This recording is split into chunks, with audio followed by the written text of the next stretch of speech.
전 홍콩 좋아해요. 전 홍콩 좋아하는 나라 중에 하나인데 전 오늘 최근 유튜브 영상에서 홍콩을 가리켜 좋아하는 나라라고 언급한 장원영 씨. 그러자 일본, 중국 누리꾼들이 크게 반발하고 있습니다.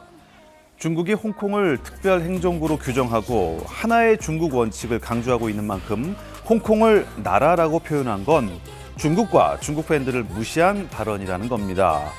중국 현지 언론도 장원영 씨가 중국을 모욕했다거나 또 중국 팬들이 아이브에 대한 보이콧을 준비 중이라는 등 비판적 기사를 싣고 있는데요.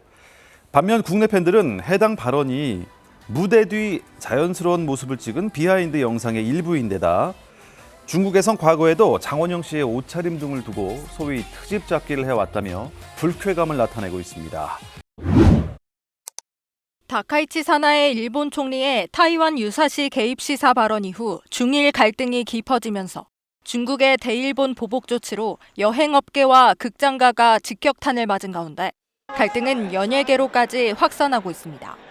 지난 17일 중국에서는 일본 아이돌의 공식 행사가 취소됐고 일본에서는 한국 걸그룹의 중국인 멤버 관련 논란이 불거졌습니다. 걸그룹 에스파가 오는 12월 31일 방영이 예정된 일본 NHK 연말특집 프로그램 홍백 가합전에 출연한다는 소식이 전해진 뒤 에스파의 중국인 멤버인 닝닝의 출연을 막아야 한다는 청원이 일본에서 제기됐습니다. 앞서 닝닝은 2022년 팬 소통 플랫폼에 원자폭탄 폭발 직후 생기는 버섯구름과 유사한 형태의 조명을 공개하면서 일본에서 한 차례 논란을 겪은 바 있습니다. 반대 청원에는 전날 오후 기준 5만 명 넘게 동의했습니다. 이와 관련해 성도일보는 에스파가 최근 중일 외교 긴장 국면에 최대 피해자로 부상했다는 지적이 나오고 있다고 짚었습니다. 이런 가운데 중국에 진출한 일본 연예인들은 하나의 중국 원칙을 지지한다는 발언을 해 눈길을 끌고 있습니다. 일본 가수 메이리아는 지난 18일 웨이보에 중국은 내게 두 번째 고향이라면서 나는 영원히 하나의 중국을 지지한다고 글을 올렸습니다. 같은 날 일본 배우 야노코지 역시 중국은 나의 두 번째 고향일 뿐만 아니라 집을 새로이 인식하게 해준 곳이라며 나는 하나의 중국 원칙을 영원히 지지하며 여러분을 영원히 사랑한다고 밝혔습니다. 메이리아와 야노코지는 각각 중국의 예능과 영화, 드라마에 출연한 적이 있습니다. 삼성의 글로벌 홈페이지입니다. 소비자의 국가나 지역을 방문하라는 안내 아래 대륙별 국가들이 표기되어 있습니다.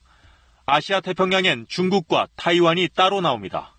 홍콩 역시 현지어, 영어 두 버전으로 중국과 떨어져 있습니다.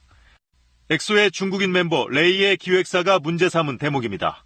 기획사는 성명을 통해 중국의 주권과 영토 보전을 모호하게 한 행위로 중국 동포의 민족 감정을 엄중히 손상시켰다고 밝혔습니다.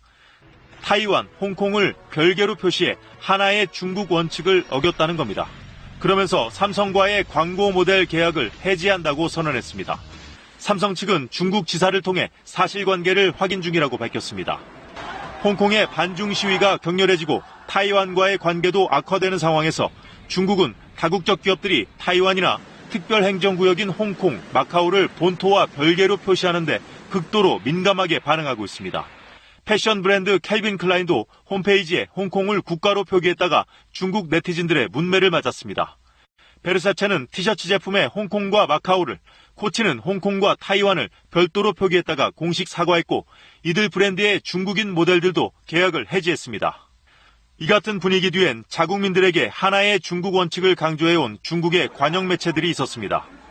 공산당 기관지인 인민일보는 중국에서 사업을 하려면 중국 법에 따라야 한다며 규칙을 지키지 않는 다국적 기업은 배제해야 한다고 경고하기도 했습니다. 중국 정부가 홍콩 시위의 외세 개입설까지 주장하며 잔뜩 예민해진 가운데 외국 기업들에게까지 불똥이 튀고 있습니다. KBS 뉴스 소명석입니다.